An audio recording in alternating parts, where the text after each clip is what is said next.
Como invitado en el día de hoy tenemos al doctor Juan Ramírez. Él es el presidente de la Fundación Vanessa, en honor a su hija. Acuérdense que fue asesinada hace muchos años durante un atraco. Y también presidente de la Fundación Corazones del Cibao. Bienvenido, doctor. Muy bien.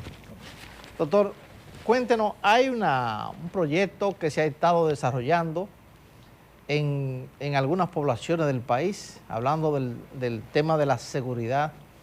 Ustedes que siempre han manejado desde la Fundación Vanessa este tema para la seguridad, no solo de Santiago, sino del país. ¿Cómo visualiza la situación ahora mismo? Muy bien. Primero, muy buenos días, Luis Manuel, y gracias por invitarme a tu programa. Espero que podamos hacer algo que sea productivo para la sociedad. Fíjese, la Fundación Vanessa, de que fue creada con vamos a decir, con la misión de trabajar por la seguridad ciudadana y el respeto a la vida. Hemos estado constantemente tratando el tema y promoviendo el tema de que nuestra sociedad necesita seguridad. Necesita un ambiente que sea favorable para el desarrollo. Un país sin una seguridad clara, evidente, que sea efectiva, no puede desarrollarse. O sea, no hay un desarrollo humano si no hay seguridad, porque la seguridad afecta la vida y la salud, la tranquilidad, que son derechos fundamentales de todo ciudadano y vitales para cualquier individuo crecer en la vida, en su trabajo, en su empresa, necesita seguridad. En ese sentido, nosotros en el último año hemos participado en el grupo de trabajo para la transformación y profesionalización de la policía, en representación de la Fundación Vanessa y también de la ASI y el sector empresarial de Santiago. En ese proyecto ya se entregó al presidente una propuesta, ya hace prácticamente 4 meses que se le entregó al presidente una propuesta de lo que debe hacerse con la transformación policial y la profesionalización. De hecho, ya el presidente ha comenzado a tomar medidas, por ejemplo, el aumento de los sueldos, la dignificación del policía, que es fundamental. O sea, el policía tiene que tener un pago justo al riesgo de su trabajo, que compense ese gran riesgo, y además otros elementos como es una formación y una selección estricta que lleve a que el policía sea realmente un profesional en su carrera policial.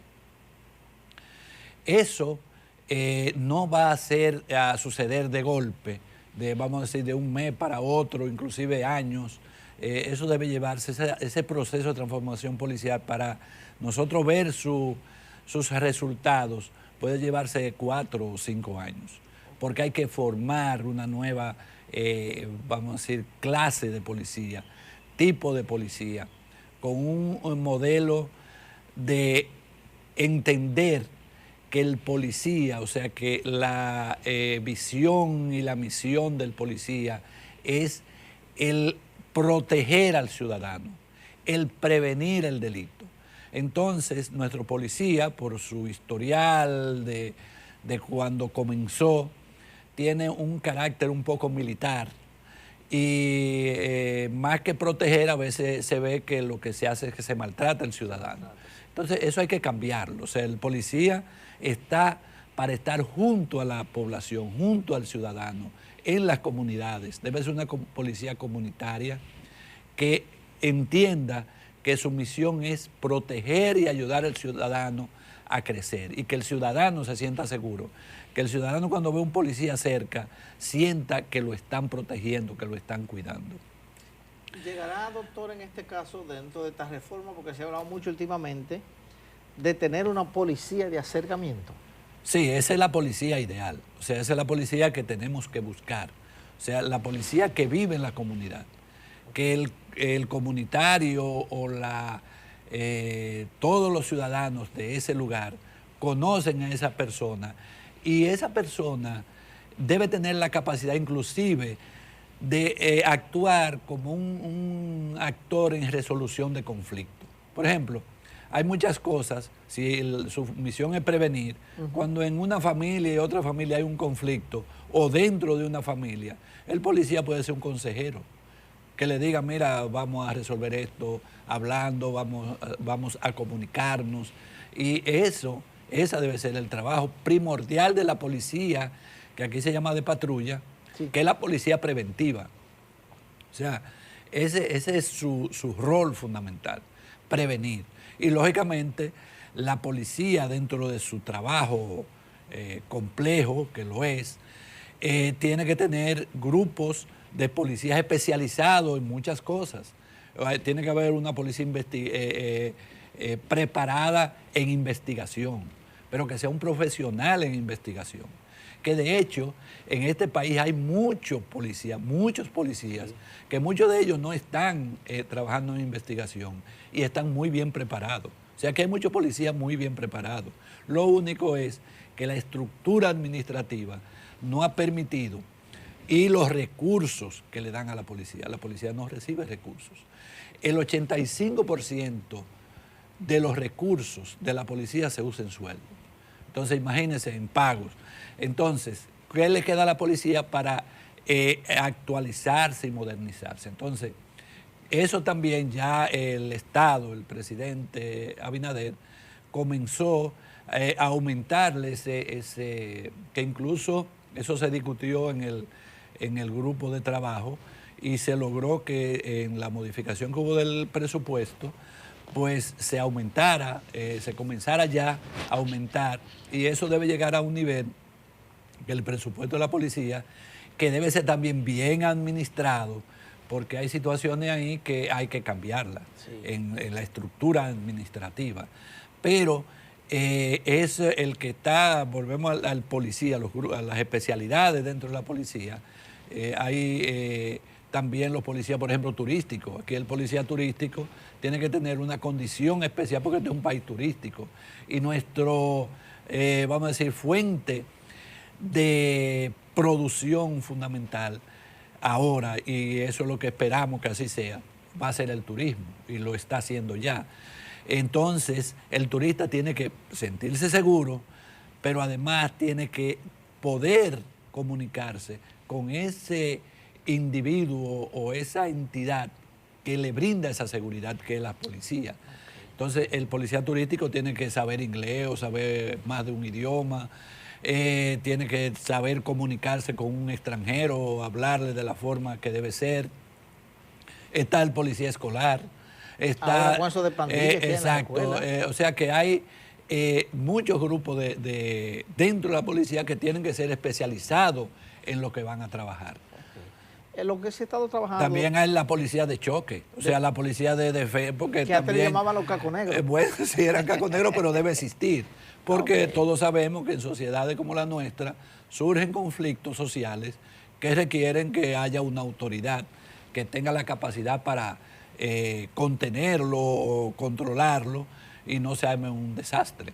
Entonces todo eso tiene que existir, pero tienen que ser personas preparadas, bien pagas y que ellos se sientan seguros. O sea, el policía debe ir por vocación a la policía. No un policía recomendado, porque yo te voy a sacar de barrio y tú no estás haciendo nada, recomendarte. Que eso hay que acabarlo en este país. O sea, el policía tiene que pasar. El policía tiene que pasar por la academia, sí, para que aprenda. Y uno de los, vamos a decir, probablemente la acción más importante, porque todas son importantes, pero lo más importante va a ser la selección y la formación del policía, para que aprenda su rol como un profesional, que sea un profesional policial. Y eliminar eso de las recomendaciones que influyen los políticos, los mismos policías y otras entidades, y hacer que otro rol que va incluido ahí es un proceso de depuración de la policía actual, que también debe ser algo que debe estar casi comenzando ya. En el Consejo Económico y Social, de lo que ustedes forman parte, ¿hasta qué punto se ha avanzado en esto? Sí, hay diferentes mesas. Sí. Nosotros estamos participando en la mesa de seguridad ciudadana y transformación o reforma policial, se le pone ahí, pero realmente debe ser una transformación policial. Eso ha avanzado porque se están conociendo los diferentes, se han hecho ya varias reuniones, y que más o menos en un mes y medio, 2 meses, a principios de abril ya se va a entregar el informe final para ya el Estado decida sobre lo que va a hacer. Pero usted sabe también que el Estado en los últimos años ha comenzado, el actual gobierno ha comenzado un proceso que es muy bonito y muy incluyente, que son las mesas de seguridad regionales, provinciales, municipales, barriales. O sea, hay una cantidad de mesas y creo que se van a formar más mesas donde la sociedad, los comunitarios, las entidades sociales, las entidades profesionales, empresariales, están participando para comunicar lo que la sociedad realmente quiere. Yo creo que es un proceso muy bonito y ojalá arroje los frutos que debe arrojar. En ese proceso, un punto importante que nosotros hemos introducido a través de la mesa de seguridad y reforma policial es una situación que se da en nuestra sociedad con relación a las víctimas y los testigos. Ok, ya. Cuando se hizo la reforma policial, la reforma de la justicia, el proceso de reforma de la justicia que comenzó hace ya décadas, se creó una ley de defensoría pública. Y esa ley está dedicada, o su rol es la defensa del acusado, de la persona que cometió el delito, fundamentado en que todo el mundo tiene derecho a una defensa y mucha gente no puede pagarla. Entonces, eso es correcto. Pero ¿qué pasa? Que entonces el actor fundamental de un acto delincuencial, lamentablemente es fundamental, pero es el que más sufre, sí, es la víctima. Y la víctima no es solamente la víctima que fue agredida o que fue el familiar de alguien que asesinaron, sino que la comunidad donde vive esa víctima o vivía esa víctima también se afecta y se afecta a la sociedad. Entonces, ese mundo de victimización, de dolor, de sufrimiento, no tiene quien lo defienda, porque el Ministerio Público asume un poco esa defensa en el tema de la formación del expediente y defiende en cierto modo a la víctima, pero no hay una defensa directa sobre la víctima, ni hay una protección de la víctima y los testigos. Entonces, esa es una de las razones fundamentales de impunidad en nuestra sociedad. Esa es una de las razones principales que haya tanta delincuencia, porque las víctimas no tienen recursos para pagar una defensa y evitar o lograr que un acto delincuencial llegue a tener consecuencias. Entonces, ¿qué sucede? Que el delincuente eso va siendo como una escuela como un proceso de aprendizaje a ser delincuente y a ser cada vez un delincuente más complejo. Comienzan robando relojitos, carteritas, cadenitas y terminan asesinando a una persona. Entonces, ¿por qué? Porque lo agarra. Entonces, un conflicto entre la policía y la Procuraduría o la Fiscalía. Sí. ¿Por qué? Porque la policía detiene a alguien, pero la Fiscalía no tiene la condición y la capacidad de lograr que esa persona, porque no hay los recursos para una buena investigación y realmente la Fiscalía está sobrecargada de trabajo con todas las funciones que tiene la Fiscalía. Eso ya es expediente mal preparado. Entonces, claro, no pueden, porque no hay, el fiscal, aunque quiera investigar bien, no puede hacerlo. Y entonces, porque no tiene los recursos, no porque no sepa hacerlo, sino porque no tiene los recursos para lograr hacerlo, tiene un exceso de trabajo. Entonces, y está contemplado en la reforma de justicia y está contemplado en la Constitución que la víctima sea defendida. Entonces, ¿por qué entonces no se defiende la víctima? Entonces, eso para que se controle o disminuya la impunidad, para que disminuya la delincuencia, no es solamente una transformación policial y una, vamos a decir, modernización de la policía, es también un proceso de que todo el mundo, o sea, que la justicia sea, como dice el logo, ¿verdad? Equilibrada.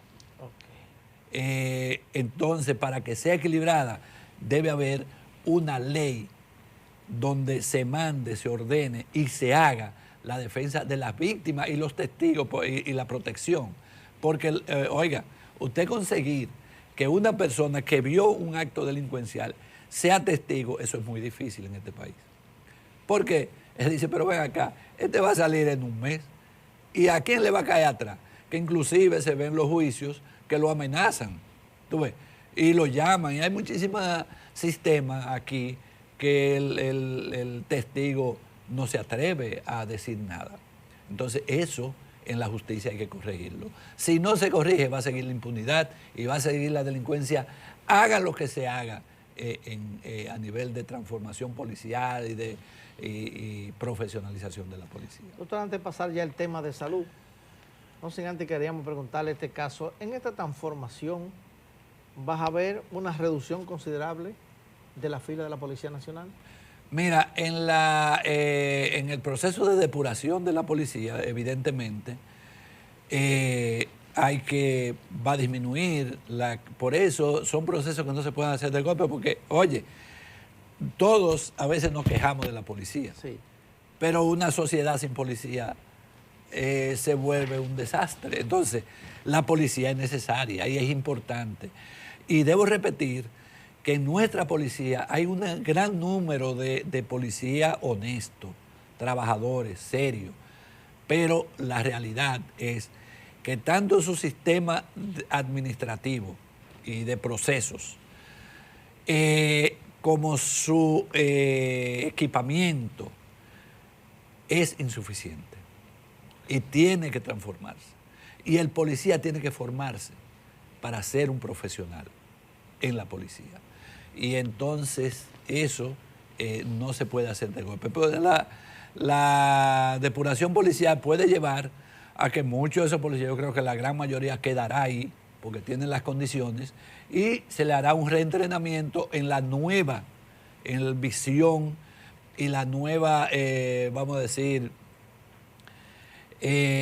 como política del sistema policial.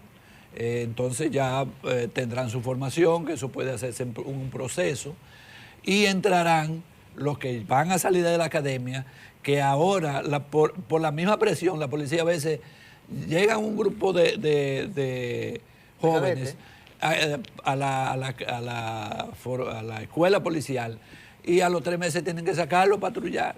Y eso no puede ser. O sea, la propuesta implica una buena selección, un sistema de selección adecuado y una formación mínimo de 1 año y 6 meses de prueba con una patrullaje o el servicio donde vaya a ser vigilado, de evaluación, de si es capaz o no, o si le falta formación, completar su formación y entonces pueda ya actuar como un policía de patrullaje, de prevención, de comunitario, como se le vayamos a llamar. Doctor, pasando al tema salud, usted hace muchos años está dirigiendo las fundaciones Corazones del Cibao, ha ayudado a muchos niños, no solamente del Cibao, sino del país entero.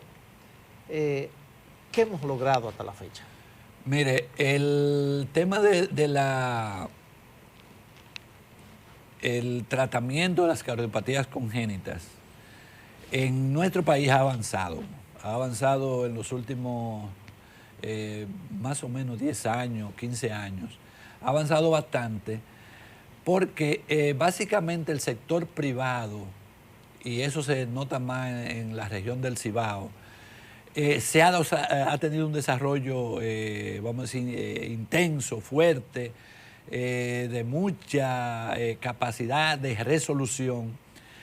Y en ese sentido, nosotros en la región del Cibao hemos dirigido un programa para el tratamiento, el diagnóstico y tratamiento de las cardiopatías congénitas, que se presenta tiene una incidencia de que aproximadamente el 1% de todos los niños que nacen tiene algún tipo de cardiopatía. Un grupo aproximadamente, un 30% son cardiopatía, un 30 a un 40% son cardiopatías muy severas que necesitan tratamiento inclusive en los primeros días de vida, y otras que no son tan severas, incluso la persona puede llegar a la edad adulta teniendo una cardiopatía congénita. Pero cuando las cardiopatías congénitas no se tratan, la gran mayoría van a llevar a la persona a la muerte o a una vida de una enfermedad crónica muy traumatizante, primero porque implica un costo alto y también con mucho deterioro del individuo, hasta llegar a la muerte también, aunque sea más lentamente. Entonces, nosotros en ese programa, hasta el 2014 estuvo conectado con el hospital de la Fundación Corazones del Cibao, que nuestro trabajo lo realizamos en Clínica Corominas, y el hospital Arturo Grullón. Resolvíamos más de 150 casos anuales. La gran mayoría niños del hospital, inclusive las cirugías, que es el tema más caro, las realizábamos en el hospital Arturo Grullón, pero en el 2014 el hospital fue de repente intervenido, como entraron al hospital como entran los ejércitos a los países, como los SWAT. Oye, y yo creo que ahí nadie sabía que iban esta gente. Y en una semana desbarataron todo lo que era sala de cirugía, intensivo, las áreas más fundamentales para pacientes de alto riesgo y con enfermedades importantes. Y la sala de cirugía terminó en un cuartico miserable por allá, abandonado, y solamente se hacían cirugías de emergencia. Hasta hace ya más o menos un año en que comenzó el hospital a realizar ya procesos más complejos, y hoy día el hospital tiene un aspecto y unas características diferentes realmente, pero ese proceso se llevó más de 6 años. Wow. Entonces hemos seguido el trabajo con estos niños del hospital, pero la parte que era desde el principio, la parte que era de solución por cateterismo, por hemodinamia, lo que llama cateterismo intervencionista, o soluciones percutáneas o endovasculares de las cardiopatías congénitas, que actualmente prácticamente un 40% de las cardiopatías se resuelven por esa vía. Entonces lo resolvíamos en Corazones del Cibao, ya dije, en la planta de Clínica Corominas, pero hoy día también hacemos la cirugía en Corazones del Cibao pero se hacen menos casos, prácticamente hemos bajado a la mitad de lo que resolvían antes, pero siempre estamos resolviendo unos 75 casos anualmente. Debe volver ese programa al hospital, porque el hospital, como un hospital regional y un hospital de tercer nivel, tiene las condiciones para desarrollar un programa de cirugía cardíaca, ya lo demostramos. Fuimos un ejemplo en ese momento para el país, hasta fuera, venían niños de fuera del país, que las conexiones que teníamos con fundaciones que nos ayudaban también y que están dispuestas a ayudar al hospital, traían para resolverlo en el país. Incluso se tuvo la visión de hacer en Santiago, y hicimos hasta los planos, un centro con esa característica de solución regional de las islas del Caribe, de Centroamérica, que pudieran viajar niños aquí a resolverse sus problemas cardiovasculares. Hasta ahora, doctor, más o menos, ¿como cuántos se han intervenido? Actualmente, desde que comenzó el programa, ya van más de 2.000 niños que hemos resuelto con éxito, porque hacer una cirugía cardíaca es un proceso de lo más complejo en medicina. Es costoso y además es complejo. O sea, necesita un equipo. Si yo le voy a decir cuántas personas trabajan en un proceso de una cirugía cardíaca, trabajan más de 20 personas. Entre enfermeras, técnicos, médicos, clínicos, cirujanos. O sea que es un proceso complejo realmente y no es sencillo. Entonces no es fácil organizar ese proceso, pero gracias a Dios en Santiago, en Corazón del Cibao hemos podido, ya tenemos una experiencia desde el 2002 manejando cardiopatía congénita, ya tenemos más de 2.000 niños resueltos y esa es una experiencia que tiene mucho valor y que lógicamente va a continuar creciendo. Doctor, ustedes ya finalmente no se han acercado a las autoridades sanitarias, al propio presidente, para que este programa se retome de nuevo en el Hospital de Niños. Sí, fíjese, lo que pasa a veces es que los procesos esos procesos complejos para reiniciarlo no son simples. Y todavía yo noto que a los hospitales le falta un poco de recursos humanos y de recursos materiales. Probablemente sí, no debe estar lejos el momento en que el Hospital Arturo Grullón se decida ya reiniciar ese programa. Tiene inclusive dentro del hospital muchos médicos de los que se formaron en este proceso, que son parte del staff del hospital, y que no es muy difícil desde el punto de vista de equipo humano resolverlo, porque nosotros continuaríamos contribuyendo con el hospital. Y además, pero sí necesita algún, vamos a decir, reorganización, ya en el sentido de que se van a hacer cirugía cardíaca, porque implica que el hospital asuma unas responsabilidades que son muy importantes, a veces no se ven, por ejemplo, con los temas de los procesos de protección, de infección, de materiales de oxígeno, de banco de sangre, que son procesos que tienen que desarrollarse en el hospital necesariamente y que hay que hablarlo. Hay que sentarse a hablarlo porque son mucho más exigentes que para una cirugía general. Doctor, ha sido un placer tenerlo por aquí. Ok, gracias por la invitación, estamos a su orden y esperamos que la seguridad todavía en nuestro país, la seguridad ciudadana sigue siendo una de las mayores preocupaciones. Y creo que en esta ocasión hay un gobierno que ha mostrado la voluntad política para mejorar eso. Y ojalá que Dios lo acompañe y que sigan teniendo la inteligencia y la capacidad de dedicar lo que no solamente tiempo, sino también recursos a esos procesos y, lógicamente, transparencia. Transparencia, porque a veces hay recursos, pero si no hay transparencia es como si no lo hubiese. Así es. Hoy ha estado con nosotros en nuestra entrevista el doctor Juan Ramírez, presidente de la Fundación Corazones del Cibao, pero también presidente de la Fundación Vanessa, y a quien le agradecemos que nos hayas acompañado en este día. De la Fundación Corazones del Cibao yo soy director ejecutivo. Director ejecutivo. Ah, ok, perfecto. Pero sigue ahí, que es lo más importante. Sí. Qué bueno.